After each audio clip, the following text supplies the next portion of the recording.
Okay, so I thought I would quickly touch on, I guess, when you start any program, any diet, any approach that the end goal is to actually change your habits, change your lifestyle, change your thoughts in a way that's going to help you sustain whatever it is that you are putting yourself through.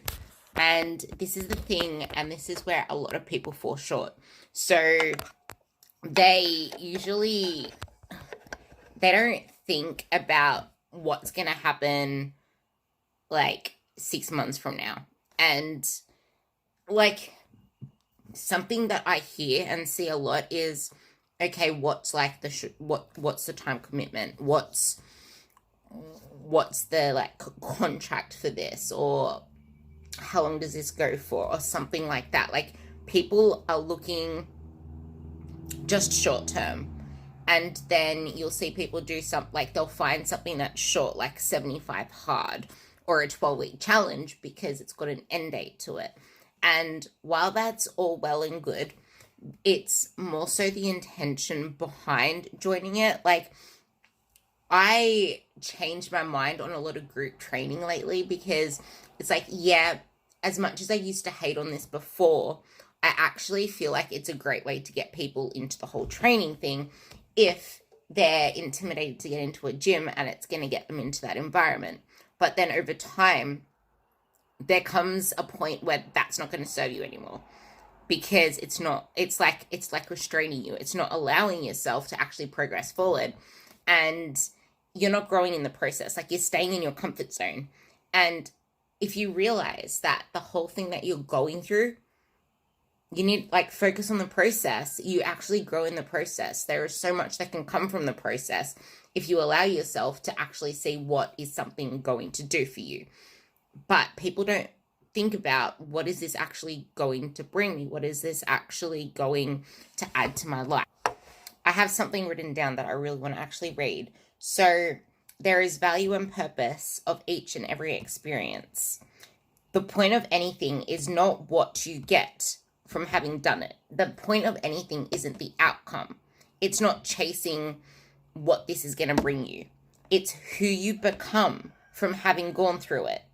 It's all about growth at the end of the day. Like, honestly, if you're approaching something from a standpoint of, this is what I need to give up, or this is what I need to sacrifice for it, what do you think you're going to be focusing on?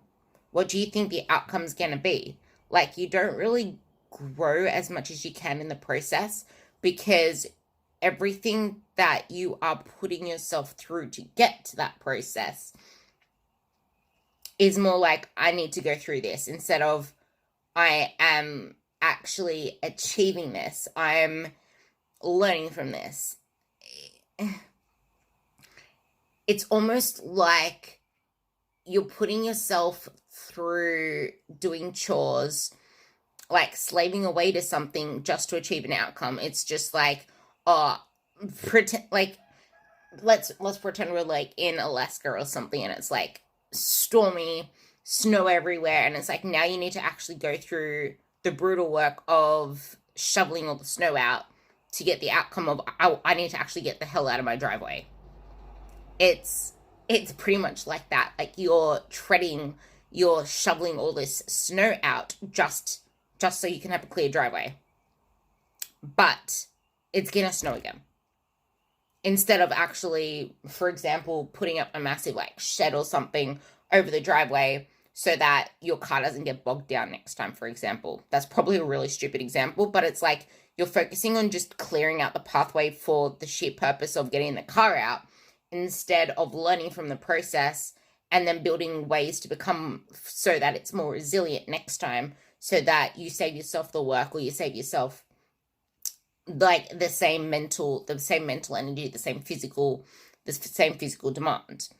The bad things grow you, and so do the good things. And in reality, bad is only what you're taught to believe. So when you come into a process, I spoke about this on a podcast with someone, because it was it was mainly around menopause women. And the thing is, if you're going through menopause, obviously you're at an older age. And that means that you've been going all these years and decades through your life playing the same old cassette player in your brain with these old beliefs, these old stories you tell yourself, all of that stuff that is holding you back. It's going to be so much harder to change the longer that you've been playing that cassette player. And you need to recognize that. But you're never going to grow. You're never going to get out of your rut if you don't, like I said on my last podcast, you need to be aware of it first. You need to be aware of what thought processes what thought processes are the ones that are holding you back.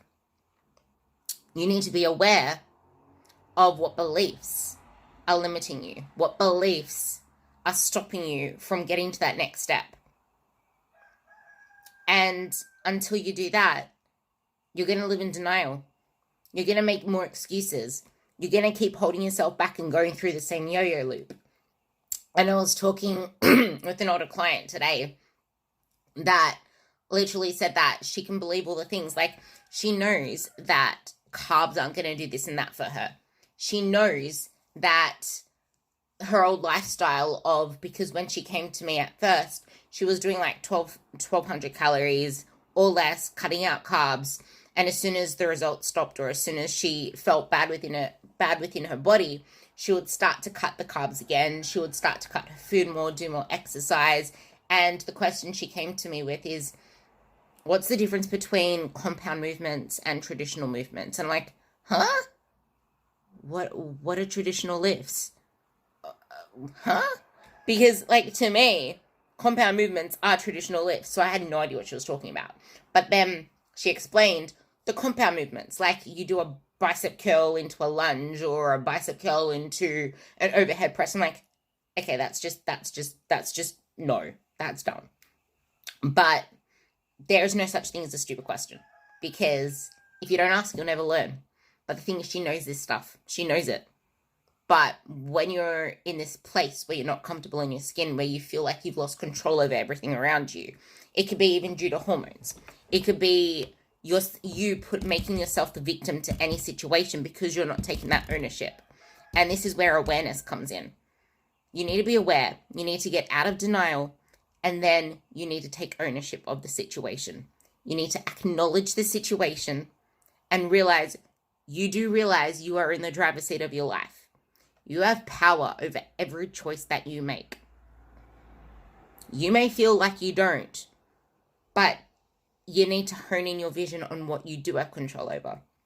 And it's not always easy, because I fall victim to it over and over again, and sometimes I can hit a breaking point as well. I'm human. And it's okay to not be okay, and it's okay to cry, it's okay to have a breaking point, it's okay to express your emotions, it's okay to, some people don't cry, they just have a massive rage. It depends on how you express your emotions.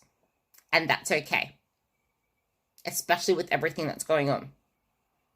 But don't allow yourself to dwell there. That's where we go wrong.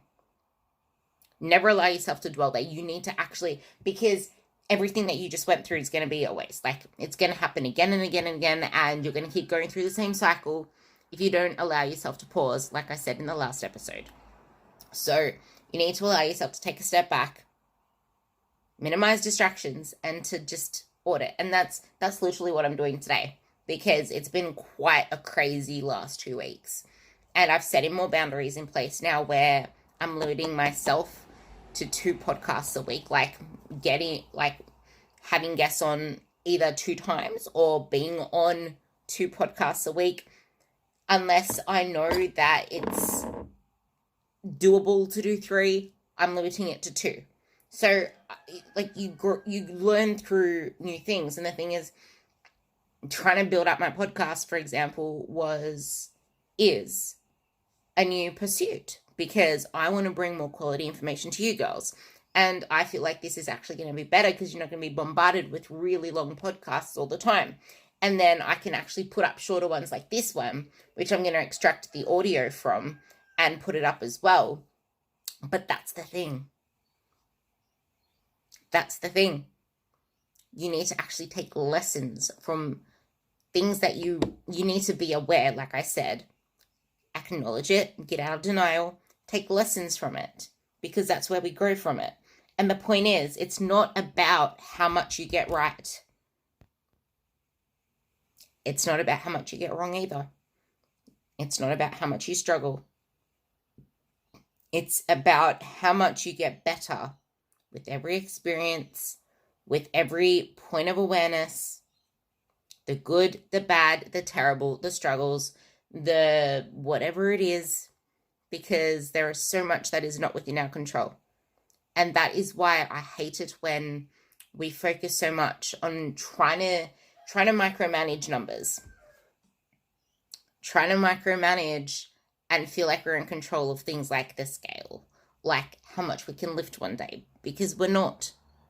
That's focusing on the outcome, not focusing on the process and how you feel throughout that process. Because as long as you're doing everything that you need to do in the process to bring whatever outcome that the process should deliver, you're going to be on well on your way. And like I said, sorry, this thing keeps falling. Like I said, because my clip is holding up my phone. But like I said, awareness, acknowledge, out of denial, learn, grab what you need, and realize the middle is messy, and it's okay to live in the messy middle, because we don't want to live in the extremes. The messy middle is what life is. You need to control your controllables, because as soon as you try to control what you can't control, you're going to be overwhelmed, you're going to be stressed. And I have this quote that I will always read when I'm having a conversation with one of my clients and they're going through the same thing. It's, I swear I had two quotes up there. I don't know where the other one is. It probably fell. But it's, overthinking may ruin happiness and opportunity. It can create unneeded anxiety. You're overthinking so much because you want to control the outcomes. The only thing you can control is your effort and your attitude. That's it. You can never control the output, ever. You can only control the inputs. And not even all the inputs, because there's chaos in the middle. But you can control your effort. And you need to pick your battles.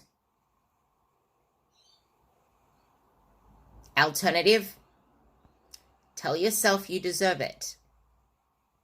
And then take the necessary actions you can to earn it. And not everything's going to be easy, not everything's going to be simple, and that's okay. Because the only way you can possibly fail is to abstain, because failure is inevitable. You are going to fail.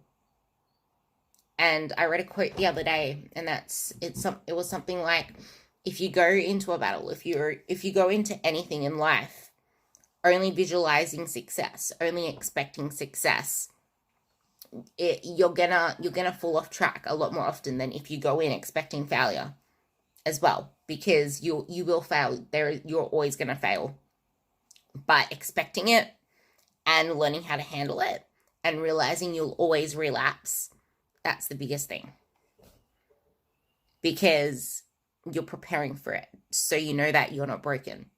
You know that there is nothing wrong with you. You know that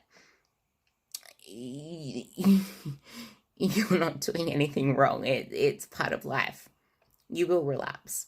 You will get overwhelmed at times, and you will revert back to your old habits, because that's the way the brain works.